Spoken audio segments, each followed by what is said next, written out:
Este trabajo, primero, he de decir que ya es muy raro que haya un investigador aislado trabajando, probando, publicando. Esto ya es un trabajo grupal. Y en este caso, el trabajo grupal es del profesor Jordi Castro, de la Universidad Politécnica de Cataluña, base en Barcelona, el profesor Juan Francisco Monge,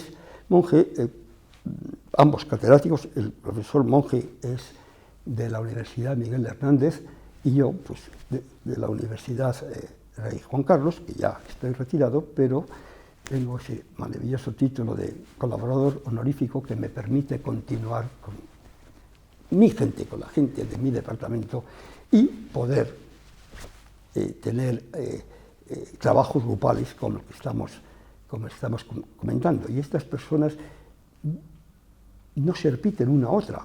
Uno es un gran especialista en puntos interiores, otro es un gran especialista en la implementación e investigación en optimización estocástica, y otro, pues ese soy yo, pues muy metido en todo el mundo de aversión al riesgo y dentro de optimización estocástica. Todos son tres corrientes que se complementan. Por ahora, pues vamos bien. Pues optimización matemática consiste en considerar una función objetivo a minimizar sujeta a una serie de condiciones que se pueden representar matemáticamente. Muchos de los parámetros en esas condiciones y en la función objetivo pues se refieren a horizontes temporales que no son el momento, o los protocolos de recogida de datos no son muy precisos, y entonces esos parámetros son inciertos. Necesitamos crear un número muchas veces muy fuerte de escenarios para poder resolver los problemas que estemos contemplando. Entonces, aquí tenemos lo que llamamos optimización estocástica u optimización matemática bajo incertidumbre, en lo cual hay una serie de algoritmos. Una de las metodologías es el famoso método simplex, diseñado en los años 40 por el profesor Jordancic, etcétera, etcétera. Es uno de los algoritmos más utilizados en el mundo, no solo para optimización, sino en general. Y hay otro tipo de metodologías que no va buscando como el algoritmo simplex, que va buscando por los bordes del conjunto de soluciones factibles, sino que va centralmente dentro de ese conjunto de soluciones, que se llama de puntos interiores. Y esa metodología de puntos interiores, uno de los especialistas es el profesor Jordi Castro, miembro del equipo. La hemos utilizado en optimización estocástica. ¿Cómo la hemos utilizado? Pues reformulando los problemas de tal forma que las matrices de las condiciones sean muchas matrices por bloques coordinados, que nos permita en cada columna o cada fila de esa matriz de condiciones que haya muy pocos elementos no nulos. Entonces, la clásica dirección de Newton para ir de punto a punto, ir obteniendo hasta la solución óptima, la hemos modificado no con la factorización de Cholesky para las condiciones normales, pero sí para las condiciones en las que, al reformular el problema, hemos descompuesto el problema y hemos creado unas condiciones del encaje que nos permiten resolver problemas con muchas matrices coordinadas, con muy poca densidad en cada una de ellas, y entonces podemos resolver el problema de una forma más eficiente, que dependiendo del tipo de problema puede necesitar hasta 53 días, que necesitó un sistema estado del arte para dar la solución óptima de un problema que tenía, problemas que tienen hasta 800 millones de variables, cientos de millones de datos, porque llegan a tener hasta 100 millones de condiciones. Eso que necesitaba los 53 días, nuestro algoritmo necesitó, digamos, solamente entre comillas, pero realmente solamente un día y unas cuantas horas del día siguiente. ¿Y eso qué consiste? ¿Qué significa? Que se pueden resolver problemas que antes no se podían resolver, y por otro lado que los haces en mucho menos tiempo, y una cosa muy importante es que necesitas mucho menos tiempo de cálculo de los ordenadores, y eso justifica una reducción de CO2, etcétera, etcétera. ¿Qué problemas nos han servido para validar? Presumimos que el jurado los ha tenido muy en cuenta, pues son dos problemas completamente distintos. Uno es el que se denomina planificación del suministro de materiales y producción de productos finales. Prácticamente ese problema lo tienen todas las empresas hoy día industriales. Y otro problema distinto, muy distinto, pero también con una incertidumbre enorme, es el problema en el cual el horizonte de planificación no son días o semestres o años, sino son muy pocos días o muy pocas horas, de tal forma que el problema se denomina Revenue Management, antiguamente se llamaba Yield Management, que es el problema que tienen las compañías aéreas, los hoteles y muchos otros tipos de industria que tienen un producto muy perecedero. Por ejemplo, los tickets de un determinado vuelo, que los anuncian con 2 o 3 semanas o meses de anticipación, el horizonte es esas semanas, los periodos de tiempo son los días en los cuales la compañía tiene que decidir cuál es el precio que pone a cada uno de los diversos tipos de asientos que tiene.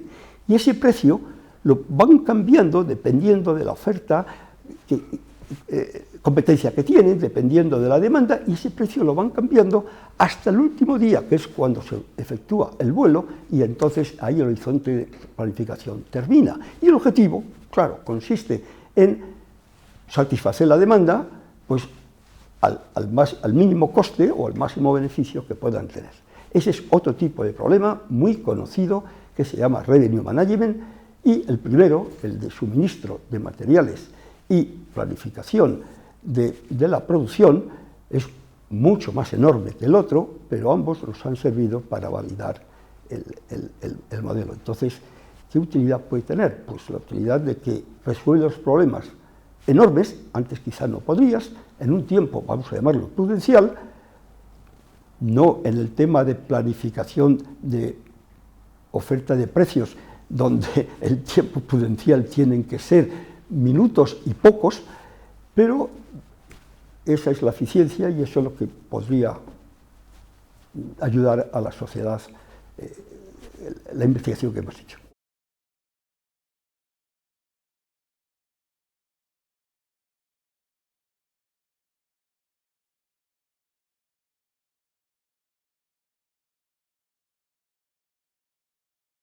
Permite resolver problemas de grandes dimensiones en entornos donde los parámetros son inciertos, en menor tiempo posible, y que no se circunscribe exclusivamente a los dos tipos de modelos que hemos comentado, sino que puede ser para aplicaciones militares. Alguno de los miembros del equipo tiene experiencia en ello, que son decisiones estratégicas, decisiones operacionales, la planificación de la utilización de recursos humanos, materiales, financieros, para el control aéreo, para la reducción de conflictos aéreos, para la planificación de mezclas en los sectores químicos, para mejor utilización de la generación de energías renovables, tenemos experiencia en ello, tanto eólicas como fotovoltaicas, las térmicas y nucleares, y todo ello hará que permitan resolverse problemas con mayor precisión en la incertidumbre, si podemos utilizar la palabra precisión, y con menor tiempo de ejecución, lo cual pues, puede ayudar a la sociedad. Y me estaba olvidando uno de los grandes campos para aplicación de este tipo de cosas, de metodologías, que es el sector público. El sector público es el gran sector de utilización de recursos con bienes escasos, que es la disponibilidad básicamente de impuestos, y ahí es donde posiblemente, al menos de lo que nosotros conocemos, menos se ha utilizado estas técnicas y donde, es mi opinión muy personal, donde más rendimiento pueden dar. Voy a poner un ejemplo de salud pública. Uno de los grandes problemas que hoy tiene la persona es el problema que tiene que cambiar de riñón. Cada vez se da este problema, quizás sea eterno, pero la solución de este problema cada vez se da con más frecuencia, que consiste en buscar un riñón que se adapte, que conociendo las condiciones de ese riñón, se adapte mejor a las condiciones del paciente. Y eso es lo que se llama matching de receptor y de emisor de riñones. Bueno, pues ese es un problema impresionante, donde la decisión, si consigues el riñón adecuado, tú y otras personas que lo están pidiendo, dependiendo de la oferta, entre comillas, de oferta, que son de los riñones que existen, ese es un gran problema que hoy día puede resolverse con este tipo de metodologías. Ese problema y la mejor utilización de la energía renovable, tanto en complejos residenciales como en complejos de oficinas y de cierto tipo de industrias, son grandes campos donde, bueno, metodologías de este tipo pueden ayudar por la eficacia que tienen, el tiempo de reducción, de dar la solución llamada óptima, y la menor necesidad de recursos electrónicos con consiguiente reducción de CO2, etcétera, etcétera.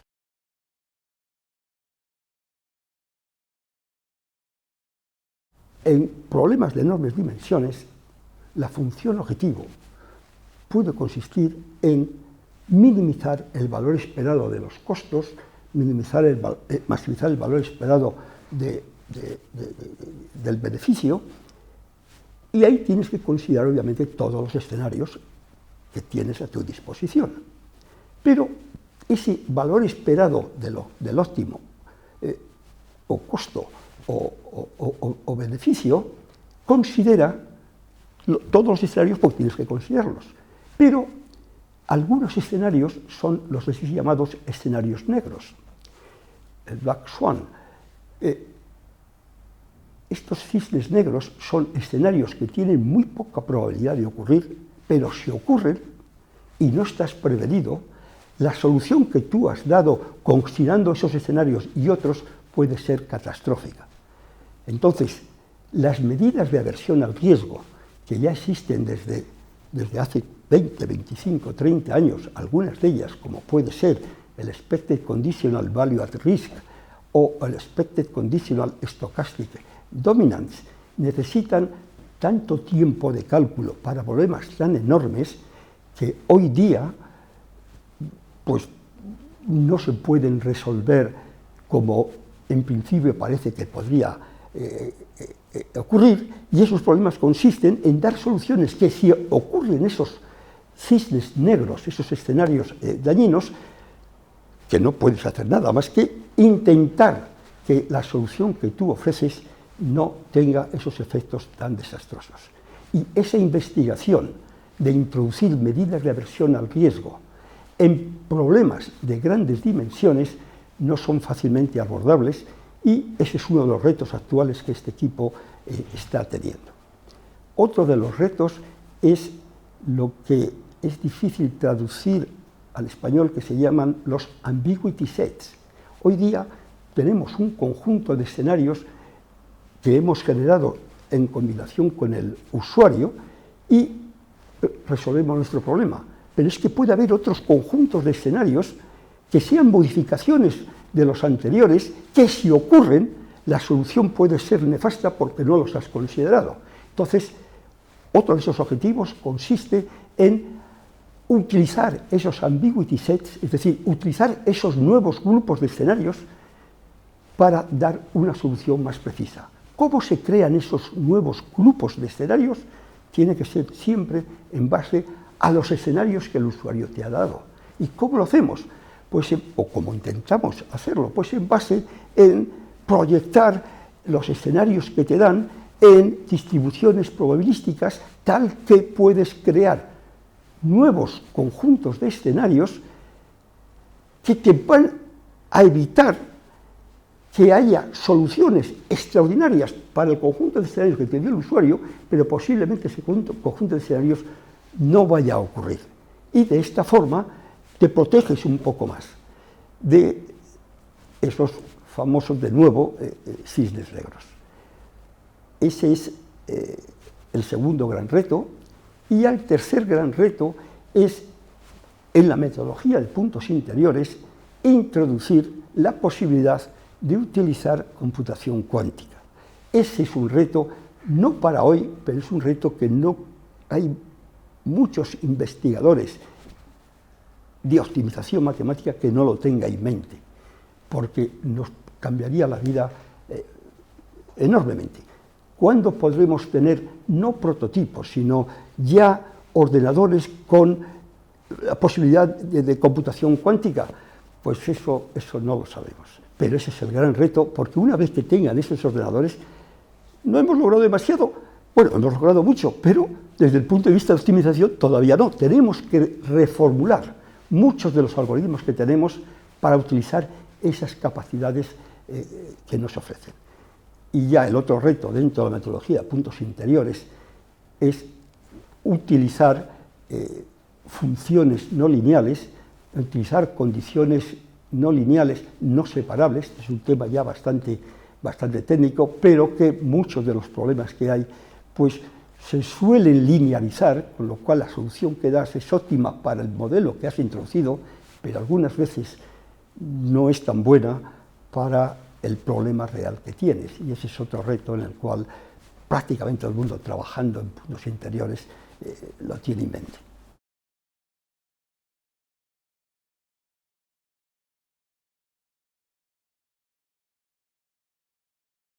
Bueno, esta es una gran pregunta. En principio, yo de estadística quizá no sea el más adecuado para hablar de estadística. Lo que sí puedo decir para mis compañeros de la Sociedad de Estadística e Investigación Operativa, la sección de estadística, que es la más numerosa, puedo decir que tienen una revista que se llama TEST, que es una revista puntera en el mundo internacional.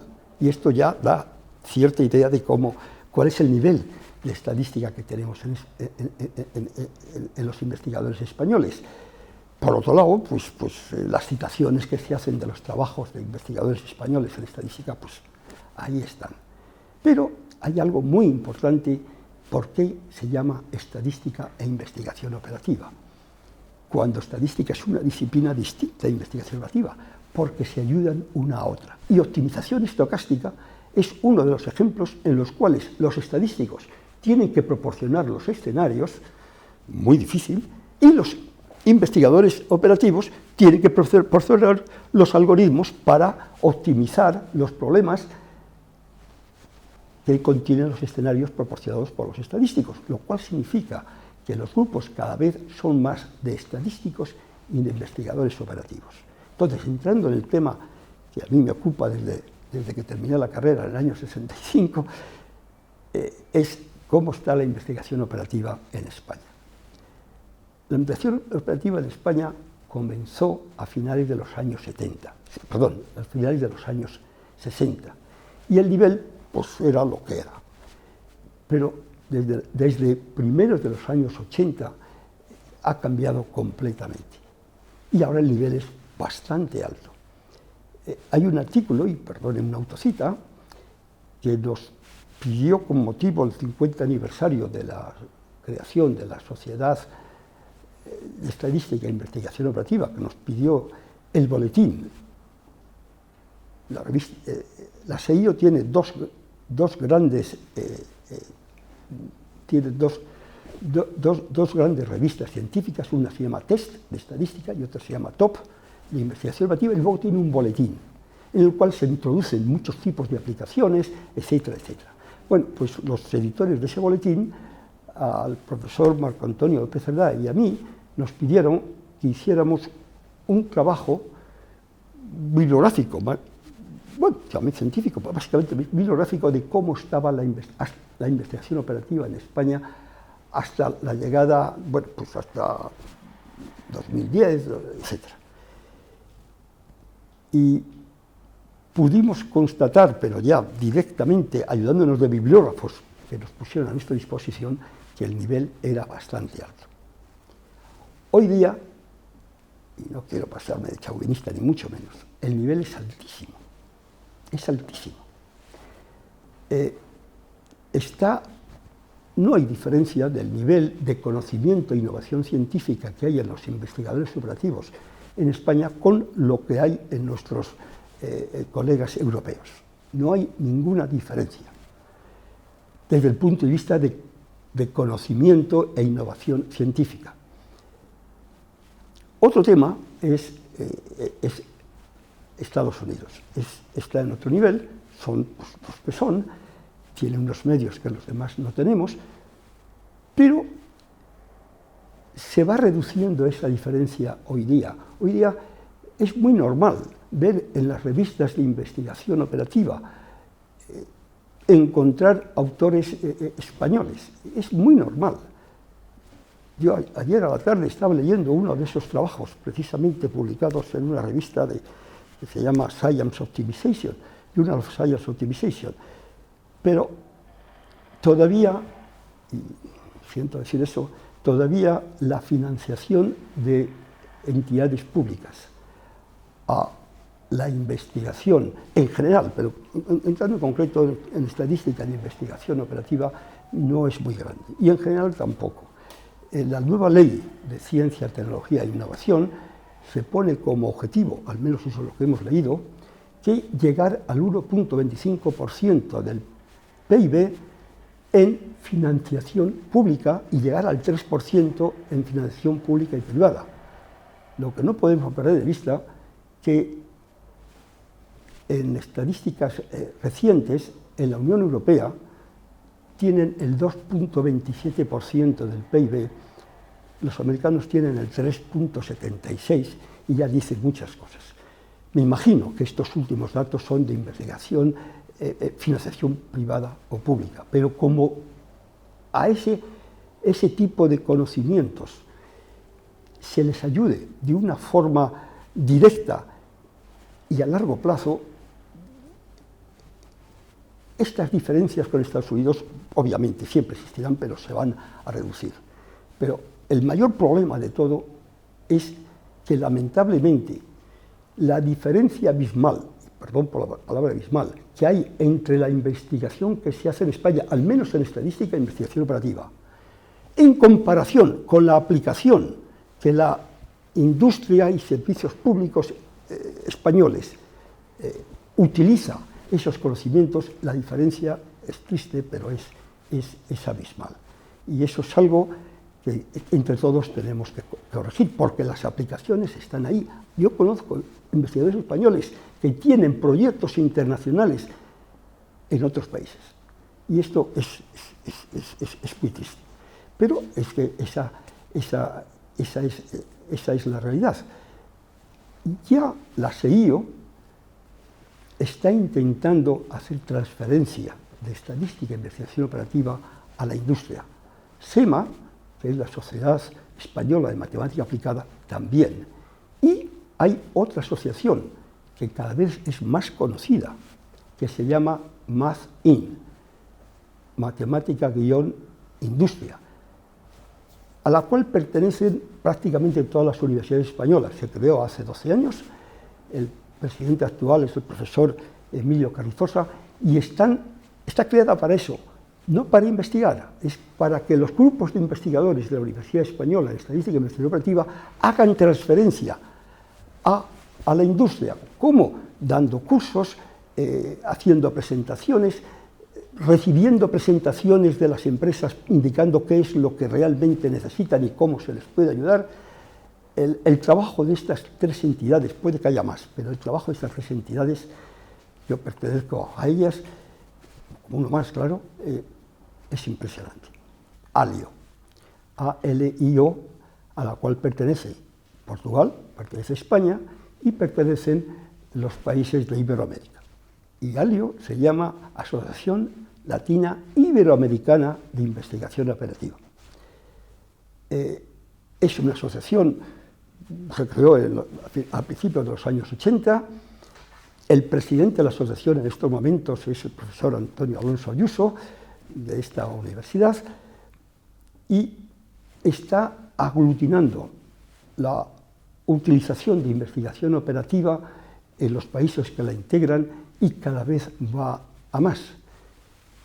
Pero me temo, y a lo mejor, ojalá me equivoque, que los conocimientos que tienen los investigadores de las sociedades asociadas en ALIO, como pasa en España y en algunos de los otros países europeos, sea una diferencia tan abismal entre lo que puedes hacer y lo que realmente, vamos a llamarlo así, te demandan, por desconocimiento, también por los investigadores lo que queremos es hacer nuestros algoritmos y lo otro no es pérdida de tiempo, pero en fin, no le damos tanta importancia, cada vez le damos más, pero este es el gran problema, porque las aplicaciones de la lista que hemos estado comentando anteriormente son problemas reales, que necesitan decisiones estratégicas con métodos cuantitativos, y ahí es donde tanto estadística como investigación operativa pueden colaborar. Cada vez se hace más, pero todavía es una distancia tremenda. Es lamentable, pero es así.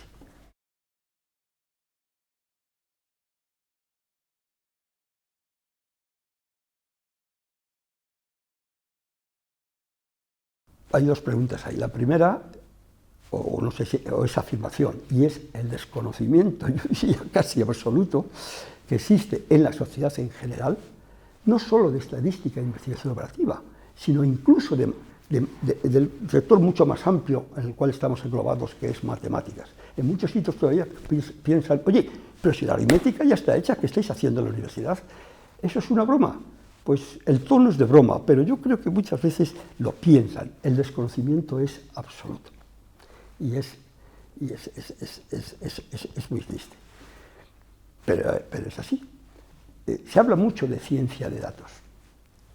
Y está muy bien, porque hoy día, dada la incertidumbre geopolítica, económica, de bienestar que hoy día existe, las decisiones que tomen en las empresas y en el sector público son estratégicas, son tan importantes que,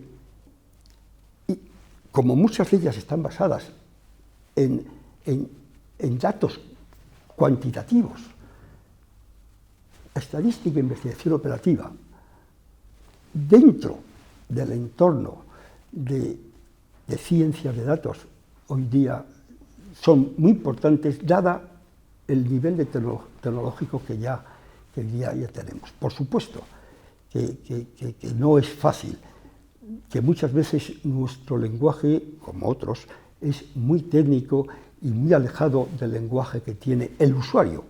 Porque en investigación operativa, si no hay usuario, pues está muy bien, pero es una lástima que no haya usuario.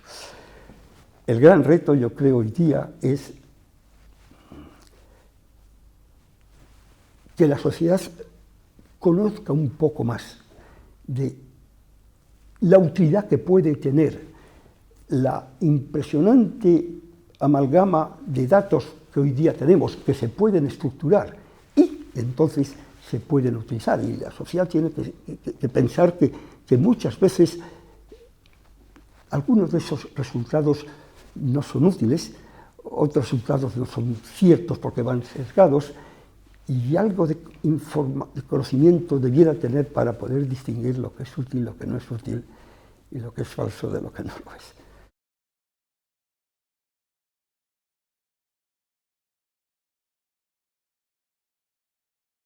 Pues yo creo que sí, pero si me permite, lo más importante es que tenga conocimiento de derecho natural, que tenga conocimiento de geopolítica, y luego también, obviamente, de matemáticas, de física, química, informática, estadística e investigación operativa. Pero yo creo que se habla mucho de ello y luego realmente pues, no se llega a aquilatar aquellos resultados de este tipo de técnicas, pues cuáles están sesgados y cuáles no. Y entonces necesitan saber lo que puede dar las ciencias de datos, en las que estadística y investigación operativa obviamente están incluidas, y aquello que no se puede dar y muchas veces te dicen que lo han dado. Hoy día es un mundo peligroso en este sentido, y entonces mayor conocimiento de la sociedad de este tipo de cosas, de este tipo de metodologías es fundamental, no cabe la menor duda.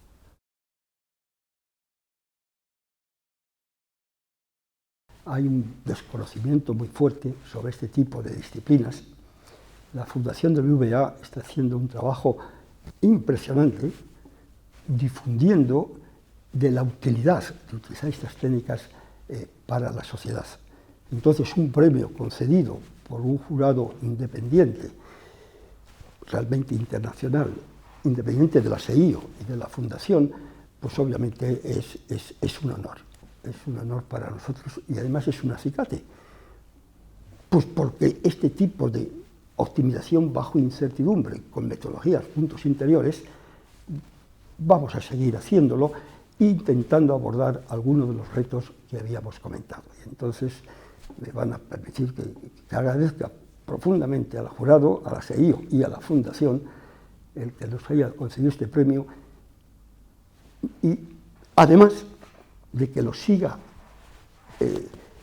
promocionando, tal como yo tengo cierta experiencia de ello de los últimos años, tal como la Fundación lo ha estado haciendo, porque necesitamos difusión con lenguaje normal de para qué puede servir este tipo de metodologías. Y ahí está la Fundación, cubriendo un papel muy importante. Es así.